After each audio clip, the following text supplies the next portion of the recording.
Buenas tardes. Ahora sí, después del descanso empieza la recta final de la edición del Barcelona Startup Congress de este año. Abriremos un nuevo bloque en el que hablaremos de capital riesgo y de escalabilidad en startups. Permitidme así que saltemos al inglés, cambiamos al inglés para poder dar entrada a las dos siguientes mesas en las que contaremos en cada una de ellas con ponentes internacionales. In this first session, we're honored to be hosting Natalia Olson-Urtecho, former member of the White House Innovation Advisory Council, who's now in the hunt for European startups. She'll add value with her knowledge on venture capital, and she will moderate her discussion with the speakers. On one side, we'll have three of them. First, Mike Zayong, founder of Plug and Play Supply Chain, which is the world's largest end-to-end supply chain innovation platform. The supply chain, basically, this accelerator, is a 12-week program designed for early and growth stage startups to build their businesses and meet major corporate clients. On the second side, Mali Mbaun. She is the founder and CEO of W Launch Ecosystem and Magda Group, upcoming European Fund of Funds. W Launch is constantly searching for innovation in the tech industry, and it's based in Berlin, but has an international mindset and perspective. And finally, Elena Torras is Sustainable Capital Managing Partner, always involved with different tech startups, and during the past few years, Elena has invested in more than 10 startups and also works as an independent advisor for different companies. Thank you very much to all of you, and let's go ahead.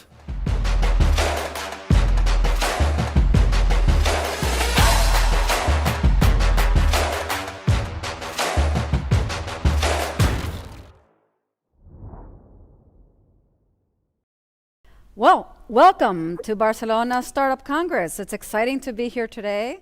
We're going to be talking about some very, very fascinating subjects, especially when it comes to investment, when it comes to some of the differences that we have between the EU and the US. And we have an amazing array of speakers today. I'm so excited to have Elena and Mali and Mike. Poor Mike is up 6 o'clock in the morning at home. Silicon Valley. That's right. So it's been a while since we actually all got together, right? We haven't been able to really sit together, and as entrepreneurs and investors tend to do, we love to go ahead and chat and do all these amazing conferences and get to know the great things that are happening around the globe. So I'm going to be asking a couple questions. We're going to be hearing from these amazing speakers on what their experiences are, but most importantly is what can we do to make it better and more exciting, especially in this era of pandemic. In my experience, we've actually realized how there's so many different ecosystems around the world, from Latin America to Africa to Asia, and especially Europe, and more especially in Spain. We're here sitting in Barcelona, one of the most amazing cities in the world for startups.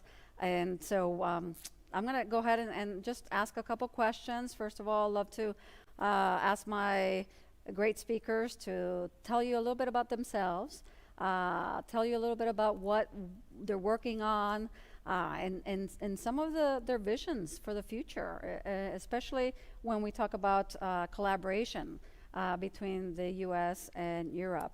Just today, actually, in Congress, which you can see a picture of my Congress, there's a bipartisan agenda, whereas how are we going to share tech information between our partners, our different countries, between the US and the EU and many other countries that are doing amazing things. So we're looking forward to conferences and discussions, especially between our friendly partners. So I will start with my wonderful friend, Elena. Thank you, Natalia. who I just love, and I think she's been so dynamic, especially with our women entrepreneurs, and to celebrate our women entrepreneurs, which I think Women's Day should be every day. But yesterday, we really celebrated International Women's Day, and she's doing some amazing work. And so I'm going to refer to her and what she's doing, and then we'll go ahead and get the other speakers in, and then we'll have a very lively and honest discussion. Thank you so much, Natalia. I will try to be brief. just for you to know, in the tech world, I know I'm going to explain you my other part of the life. I'm entrepreneur, business angel. I'm investor of the investors as independent board director of a fund of funds. And now I'm launching a blue tech fund to invest in technologies for sustainability on blue economy. Just being very brief. Thank you. No, that's perfect. Blue economy is so long and big, and so many ways to improve upon it and do so much great work. Mali? Yes, thank you so much. I wish I can be with you in Barcelona, beautiful city, but I'm here from Berlin and I see the beautiful Brandenburg Tor, so I'm very happy. Um, I totally agree with you, Natalia. International Women's Day has to be every day. And this is actually what we're doing. I'm a serial entrepreneur. I built several companies in my life, and I raised W Launch. It's an ecosystem. It's something that I built from, as you mentioned, core need. I wish I had that when I started, when I was 20 something, building my first company, when it's touching access for capital, access for knowledge, access for skills. And today I live in Europe, but I was born in Tel Aviv, and also bringing some of this different mindset, Silicon Valley way, to Europe to see much more women leading unicorns and successful companies as well. Go without saying their sustainability. I'm also having a different team that raising with me a fund of fund, Magda Group, with the idea to bring much more capital available even to the venture capitals, and also to support them with being more diverse in portfolio, but also within the teams. Thank you. Thank you, Mali. Mike? Sounds great. I wish I was with everyone in Barcelona too. So I'm based in our Silicon Valley office, but I've been working at Plug and Play the last 6 years, and I got to see Plug and Play grow like crazy. We had about 20 employees when I started. Today we're at about 650 employees. So we've been able to expand a lot internationally. At Plug and Play, I started the supply chain program and was involved in starting quite a few different groups within Plug and Play. And I also lived in Berlin for 6 months for Plug and Play. We started a program in Berlin called Axel Springer Plug and Play, where we made about 70 or so co-investments. One of them was N26, which was our most successful company in Europe. But we have a ton of different presences all throughout Europe and America and internationally. So we love bringing together startups from all around the world and connecting corporations as well to these startups, and continue to build the global startup and corporate and investor ecosystem. So on that note, Mike, I would love for you to elaborate a little bit more on how corporations, I come from, I'm an entrepreneur, but I've been in the government before, and how the corporate ecosystem can help our startup community. I think that in the US, you guys have been tremendous. You have the largest network of corporations.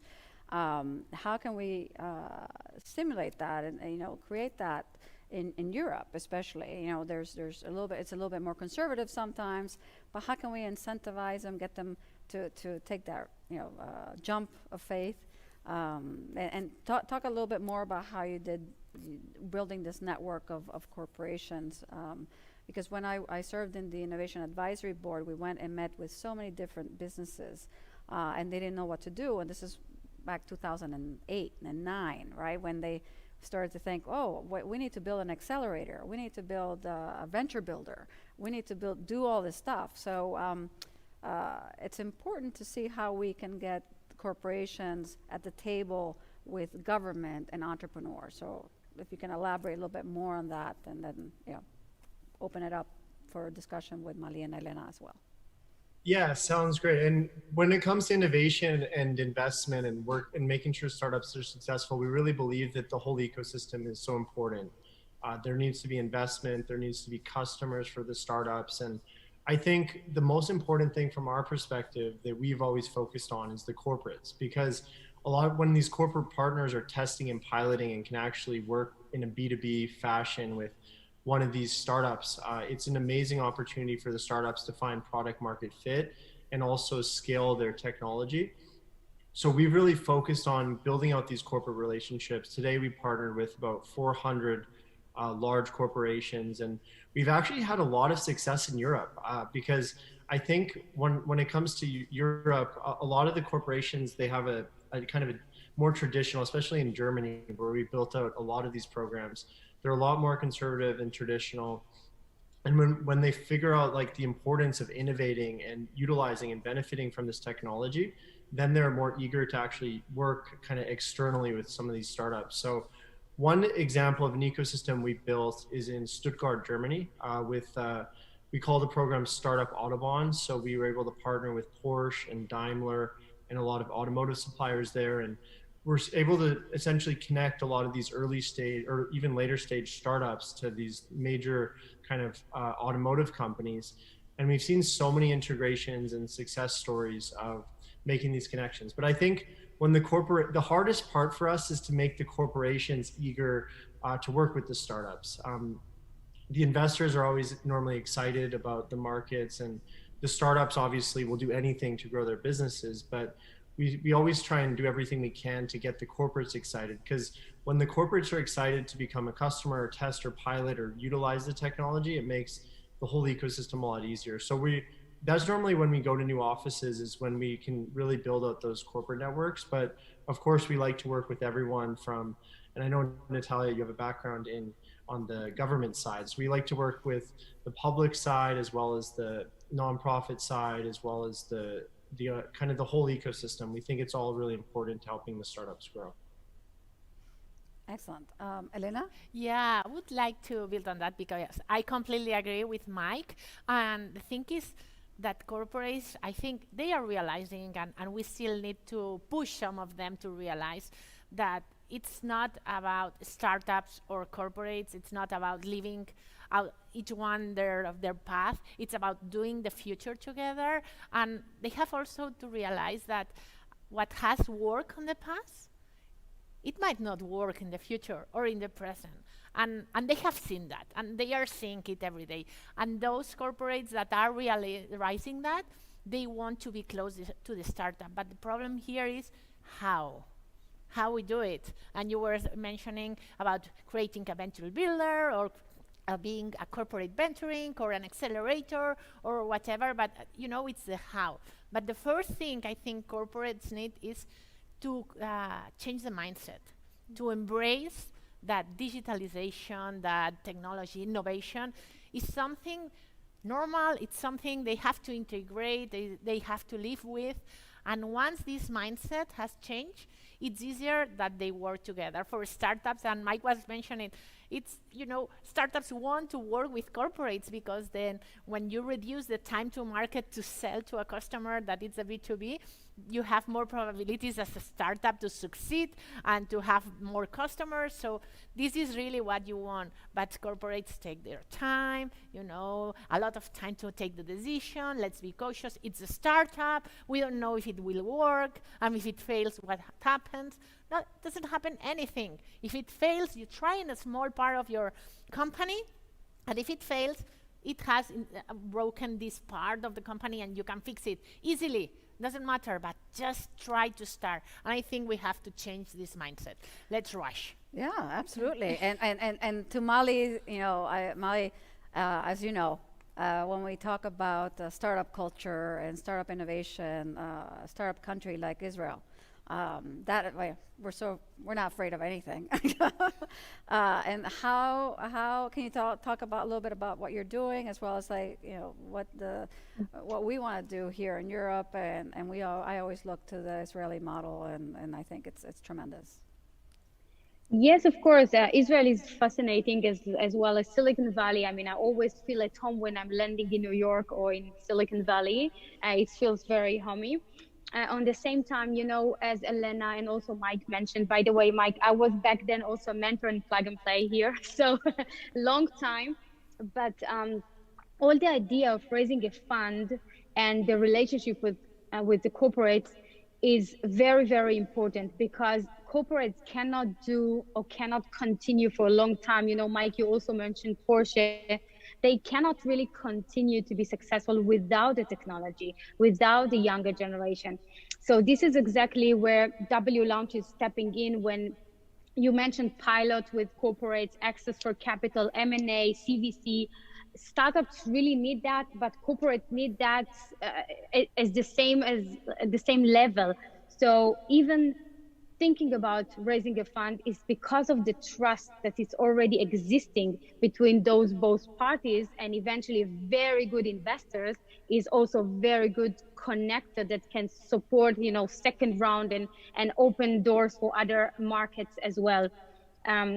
So for your question regarding Israel, Israel is amazing laboratory, for like unicorns, for phenomenal people. And I always said, like, Europe is a magical land for any entrepreneurs. We have the public sector. I'm also working with the German government in also capital and access more for funding more startups.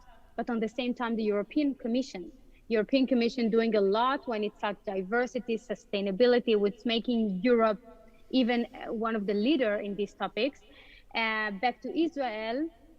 Israel is a very good when it comes to, I call it human capital, because eventually most of the Israeli that's really, really making a big step is in the US, and also bringing a lot of capitals from China, a bit from Germany as well, recent years.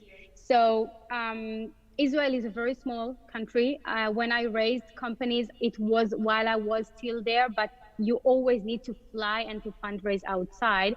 And this is exactly the opposite that I see while I'm living in Europe for the last 7 years, that we have all the component, all the ingredients to make it successful. Yeah, and that's a great point. Thank you, Mila, for mentioning that.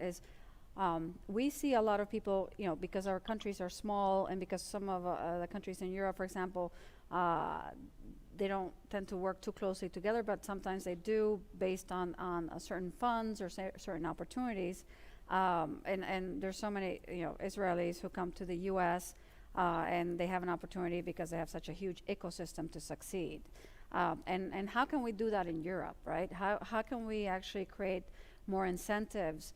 And I am so proud. I'm so proud of the work that we did in the Obama administration when, we have several programs in the U.S. where many companies got started. Intel, Microsoft, iRobot, a bunch of these companies.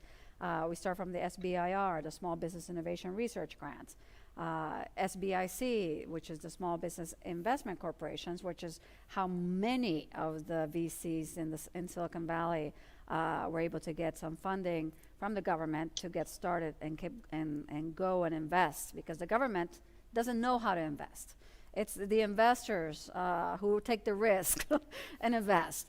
And I think those are the type of policies that we need. And so with Horizon 2020 and Horizon 2027 and the European Investment Fund, there's a lot of things happening which make Europe very attractive. We just need to see what type of incentives, right, do the corporates and the investors, especially investors, need. What type of incentives do startups need, right? And trust me, I've been in the public policy. I try to get more tax breaks for investors, get more ways for more foreigners to come and have the ability to start more companies. But the policy, and so on, sometimes works, sometimes doesn't. And so on that note, what do you think, Elena, to your point is, what do you think would really would help a lot of, you've been in the startup community, you're helping a lot of women, get their company going. What is it that Barcelona Startup Congress can advocate for, or what is it that some of our, things that the government needs to understand a little bit more to help these companies get going? Just to let everyone know, 50% of the entire investment in the world is in Silicon Valley, between San Francisco and San Jose. So that little corridor tends to have a lot of attraction. And it's not so much that they have, a lot of incentives, but they're all together. And that was a program that was, helped by the government by creating economic incentives for the VCs. But that was 6 years ago. What do we do today? Like, what is it that some of the smart startups, what do they need, right? What is it? They need mentoring, they need capital. But what else do you think that we can help them do? Easy question, huh? No, I think Mike was mentioning before, he was saying for the ecosystem, we need all the pieces. Yes. We need the investors, we need the universities, we need the corporates, we need the government, we need all the pieces. But I think the key factor is the talent. Mm-hmm. If we don't have the people to do it, we will not be able to do anything. So what can the government do?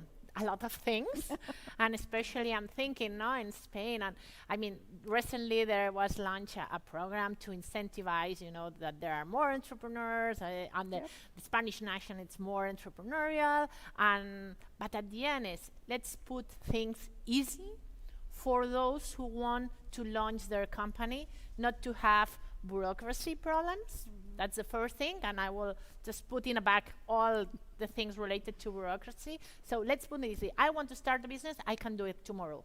That's the first thing. That will be great. The second thing is, let's put it easy to attract talent, good talent, because otherwise, because of the tax you have to pay and all the things, maybe you can only afford the bad talent. If you don't have the great people at the beginning, or you cannot incentivize with the stock options or whatever the good people at the beginning, maybe you are not enough, you don't have the resource to get to the next step and build a great company because you started with not the good pieces. Mm-hmm. So that's the second thing. Just let's put all the things that make talent easy to incentivize. I will not say affordable. It's easy to incentivize with the stock options, with less taxes, so you can pay more or whatever thing. And the third thing, it's of course capital. You were mentioning, let's put capital on those who know how to look for the deal flow, how to take the decision, how to decide which makes sense, and they are able to create a great company, and let's match their funding. And then we have the next one, and there are a lot of more things, but the last one, let's incentivize for corporations to acquire startups. I mean, that's something we really miss in Europe, and especially in Spain. The acquisitions are outside. So we are moving, the great companies we build, they are moving outside. So let's incentivize for those to happen, for corporates to see that's interesting to buy startups and to keep the talent here. And, the acqui-hires doesn't happen here, happen outside. We want to keep the talent here. That's perfect. Thank you. Thank you. Elena. Mike, any points to that? Yeah, no, I think I agree. It's important to really focus on where the entrepreneurs are going, because they're the most important part of the ecosystem. I think like what Mali was saying is like a lot of these Israeli founders are ready to hop on a plane and go to meetings pretty quickly. So I think the big thing about being a startup is that they're always opportunistic. So they're going to go where they have the most opportunity. So I agree. Like Silicon Valley has 50% of the venture capital in the world, and it's mostly in Sand Hill Road and like a very short area in Silicon Valley. But that's why a lot of startups go there, because they see so much opportunity to get funding. But I think where the startups will go, wherever they see the opportunity, I think still most of the funding is in Silicon Valley. But obviously there's a lot of emerging tech hubs around the world, and great ecosystems for startups. But I think, wherever the opportunities are for these startups to grow, that's where the ecosystem they will end up in. So obviously these incentives always help, as long as the startups are able to get customers and really grow kind of their businesses and scale or get funding. I think those are the things that will really drive the startups to move to these different regions around the world.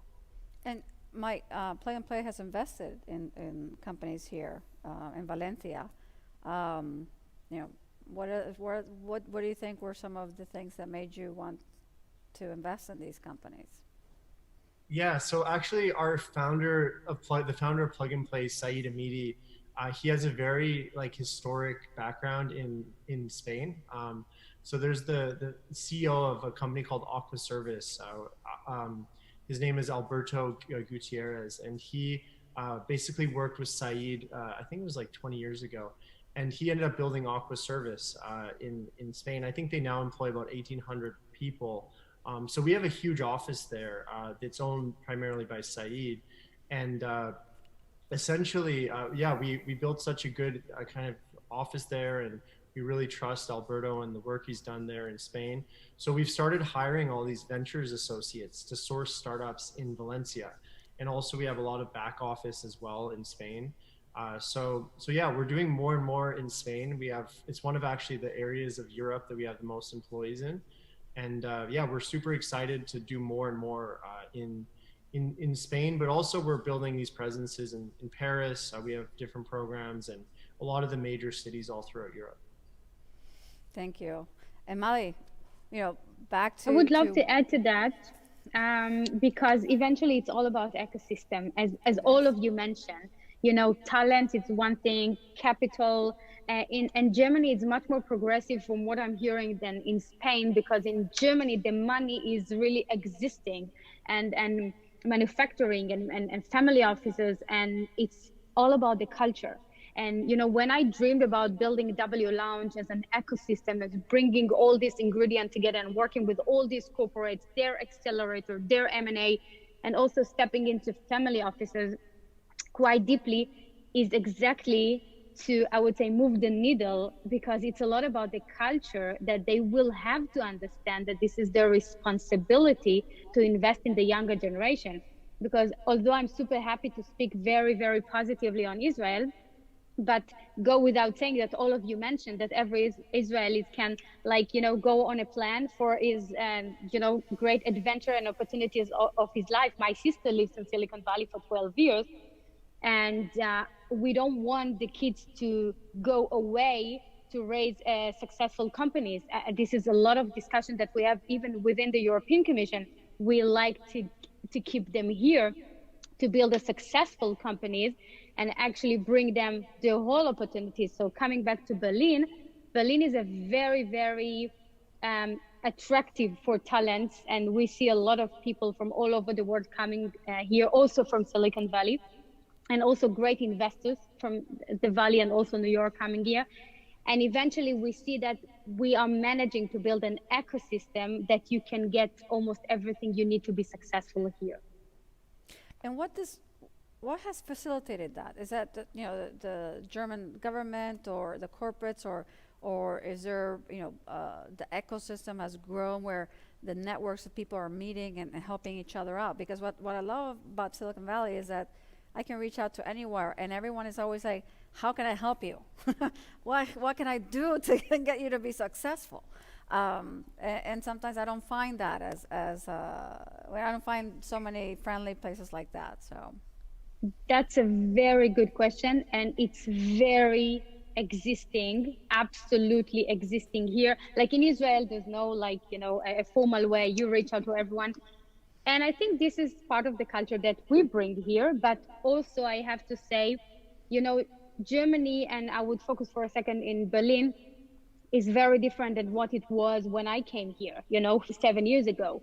So who is facilitating that is a lot the government, building a fund, investing, understand that this is their problem and also their responsibility, and also corporates. I don't know any corporates that we are working with in any different initiatives that they are not searching for working, piloting, supporting startups. And this is becoming a very, very big part of the culture, how they can also, grow, make themselves still relevant, and keep the competition. Excellent. Elena, tell us a little bit more about exciting news. You're raising a fund we have thousands of funds being raised in the U.S. at the moment. Here in Spain, we don't have as many, and Europe in general. But what are you doing with this fund? Tell us a little bit more about how your fund will be different from the rest, and Thank you. what needs to happen. Because it will be the first Mediterranean fund focused on blue tech. So it's technology for the blue economy, for the sustainability of the seas, of the oceans, and restoring the biodiversity, the marine capital. And you would say, what's that? And because blue economy, it's like a new word that we are starting to listen. The thing is, 70% of the earth is water, and we call it earth. But it also takes, the oceans take 70% of the oxygen we breathe. And I could give you a lot of numbers, but basically it's the ones who are regulating our climate. So we need to have healthy oceans. And what we will invest is in technologies, and that's something that we could not have done maybe 15 years ago. That's possible today, to help this restoration of the marine capital that really helps to the oceans to be healthy, so we can still live on the earth. And that will be probably food tech, health tech, blue health, that's what we call, and also technologies related to infrastructures that restore this marine capital, and also to tourism. So everything, it's really transversal, like smart cities, that you have health, mobility, and so blue economy, it's the same, it's transversal, it touches everything, and we want to invest on the technologies that really allow this to happen. And I love the fact that you say the Mediterranean, because I love Barcelona, and I jump between Silicon Valley and Barcelona, and I think that Barcelona has such a tremendous opportunity to be the door to the Mediterranean. We have such a diversity of cultures and countries, and so ways of doing things that energizing that will be tremendous. I think that is key, especially what the pandemic has taught us is, hey, let's look at what we have in our ecosystem and our surrounding economy. We're looking at in the U.S. The investment in Latin America, same time zone. You have huge opportunities in Africa, right? You have opportunities in the Middle East where you can, the ideas of joint ventures and especially sharing technology and know-how can help the entire region and bring back that innovation that for, thousands of years have always been here. So that's very exciting, and I appreciate that. Thank you. Mike, a little bit about your supply chain fund. You guys are so global in so many ways that it's exciting. Please tell us a little bit more about that. Definitely. Yeah, I think I'm super excited because this year Plug and Play decided, traditionally we just invested through our family office, which is owned by Saeed, the founder of Plug and Play, and we've done over 1,000 investments just through the family office. But we've realized that because we have so many startups that continue to grow, that we need additional funds for pro rata opportunities, but also we work with so many later stage companies too that are working with Daimler, for example, at the Series A or Series B level, that we're not able to invest in, because when we're generally writing checks less than 250K into most of these early stage startups, then we can't really do a dent into it when we're dealing with a Series A, B, or C company. So we've decided that we're going to raise additional funds on top of the different verticals, and the one I'm proud to launch is the supply chain one. So we're going to be raising, it's going to be by end of this year, a $35 million fund, so we can invest in later stage and also do pro rata in this great supply chain investments that we have. And I'm really excited about this fund because it's going to be very international. We're going to focus on primarily Europe, I would say, and America, but also we made a lot of investments in Latin America and emerging markets as well. And also we have an LP base that's going to be international too. So people, corporations and public organizations from Asia, from some of the largest family offices in America. So we're super excited to bring together this super international network of Plug and Play, and also do it on a larger stage of investments as well. Yeah, and it's amazing how the family offices, right? We have third generation entrepreneurs. We have folks, family offices that are very predominant here in Europe. And how do we do that?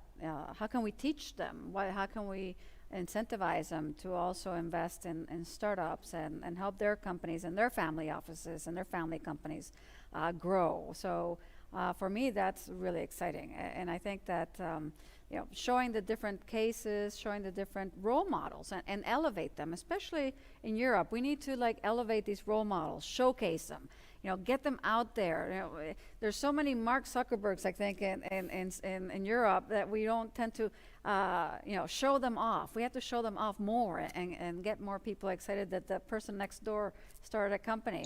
I've met so many amazing entrepreneurs here in Europe that I think, my God, they're doing so much with so little. What can we do to get them going, right? So Molly, your experience in Germany, I mean, you moved to Germany, one of the most dynamic countries.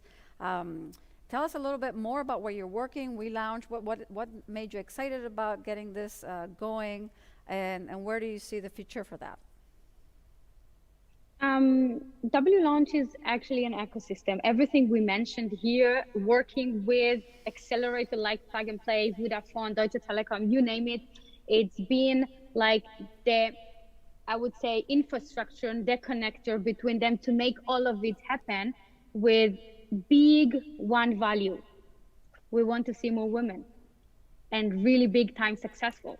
And we do not have maybe one or two, but not really truly founders of VCs here. So when we are screening VCs to invest in them, we immediately go for other countries, but we want to stay here as well and to invest. Of course, we will invest in the whole Europe, also Israel, but the idea is to highlight those success stories. And let me tell you something, we try to compare Tel Aviv, Silicon Valley to Europe, and there is one problem that we need to face it. And actually, I'm talking with a lot of politicians about that, is we are not tend to speak enough about success here.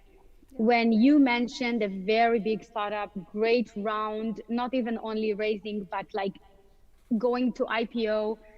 If it was in Israel, it was main page everywhere, not only like economic, newspapers, but on the same time, those successful founders immediately understand their important role of being a role models and invest forward into the next generation of startups. This actually what makes Israel so special, by the way, also Silicon Valley. And this is something that we rarely or even not seeing enough here. And you asked me where I'm taking it, where I see it. It's one of the significant network and collaboration support here in Germany and Europe, of course. Germany cannot work without Europe and vice versa, because Germany is a very strong market. And on the same time, we managed to see really IPOs and VCs founded by women, not necessarily only women, it can be a co-founder as well, but mixed team and not same white male guys coming from the same universities, get invested from the same VCs that came from the same universities, and all these stories that we see all the time. And raising a fund exactly from these values and having a superpower of the network, that's what makes a difference. This is really a game changer for Europe, because we are very, very open and already have a strong relationship with China, with US, with Israel, with Europe, European Commission, German Parliament. So all together, this is what we need to really raise as superstars here, that great stories built by women. Excellent.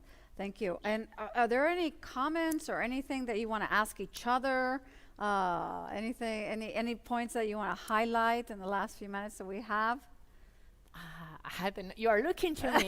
Okay. I'm looking to the screen too.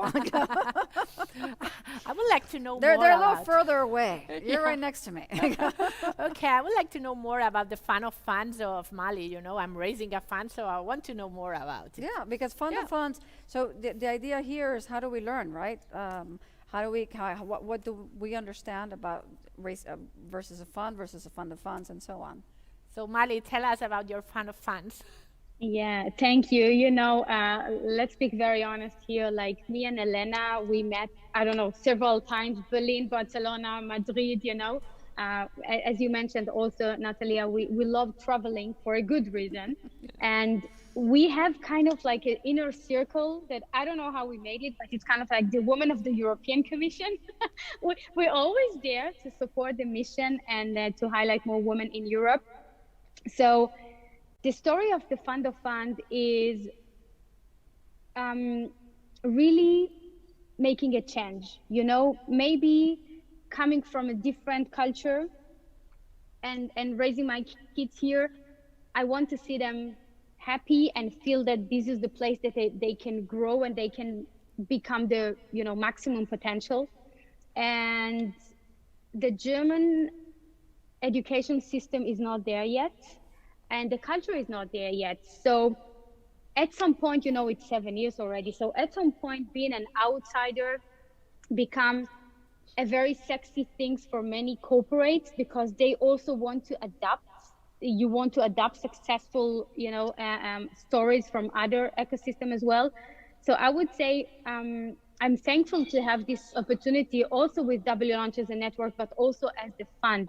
So the idea to have a fund of fund is because as a network, we are working with these venture capitalists. We are going for co-investment. We open doors for scouting for investment. We're running events. We're running the Tech Oscar of Germany to highlight the success stories behind the product. So all of this bringing us the idea not to be another VC only for co-invest, but really to bring the, you know, Shark Tank and move mountain together while we bring also investors from the outside and also investors from the inside when it comes to corporates and family offices, and all together build an inner ecosystem that feed itself. You know, a lot of culture, again, culture, business culture, there are some corporates that putting money in some VC and kind of like waiting for 7 years. Let's see what it's bringing them. But on the same time, they don't even understand that it's not working like this. For me, maybe it's naturally, for you in Silicon Valley, for sure, because as an investor, you have responsibility to take them for the next level, the second round, the C round, the D round, and on the same time to help them to get network for piloting, to get network for growth, to get into Chinese market, into American market. And this is where corporates really want to step in. So the idea of the fund of fund is the transparency, that it's not existing. So it's kind of like an ecosystem for superstar influencer people that supporting all these portfolios under the VCs. Wow. And that transparency is key, right? Yeah. This is where I think there's so many, you know, we get criticized left and right, but that's where, you know, we talk about artificial intelligence, we talk about blockchain, we talk about so many new technologies that sometimes there's issues with it, but at the same time it creates more transparency where the general public has a little bit more access to that information. Therefore, you know, decisions can be made a lot better. So, Mike, any comments from your side? You want to know what amazing ladies are doing here and so on, and or any obstacles? One of the things that I always say is I always talk about what didn't work. What are the things that didn't work? What are some of the issues and so on? But, you know, feel free to raise anything. Yeah, like so no, a lot of interesting points of discussion and agree about all the points discussed so far. Yeah, no, I just wanted to say that no, it's been a very interesting discussion, and that although I'm the only male on the panel, we do a lot for female empowerment at Plug and Play as well. We run a program called Found Her, where we help enable female entrepreneurs to be successful. We also just announced a partnership in Detroit, that accelerator, where 40% of the founders have to be female or minority led.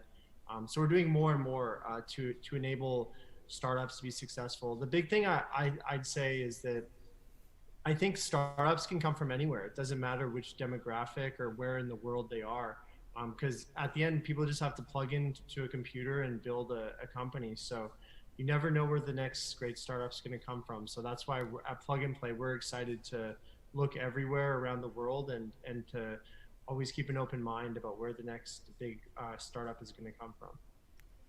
Thank you. And this is the whole point, right? Startups are everywhere. One of the amazing organizations, Global Entrepreneurship Week, started very small, and they're looking for startups everywhere. And how do we communicate? And I think I always see we might have issues here with with the pandemic, but let's find opportunities. And I think the opportunity here is that I have met so many startups in this past year that I couldn't fly to get there, but I actually could, Zoom in or Microsoft Teams or any way we could actually connect. We've built great relationships with, and I think this is the global perspective of the Barcelona Startup Congress, is that how do we create an ecosystem here in Barcelona where we welcome startups from all over the world, and we figure out how to make this one of the amazing centers, one of the doors, the main door of the Mediterranean for innovation and entrepreneurship. And I'm so thankful to have such great speakers and to have the opportunity for us to continue this discussion and see how we can actually incentivize, inspire, and help companies succeed so we can create more jobs, because every company started small. We all are startups. You have to realize that we all started small, and that those are the engines of our economy.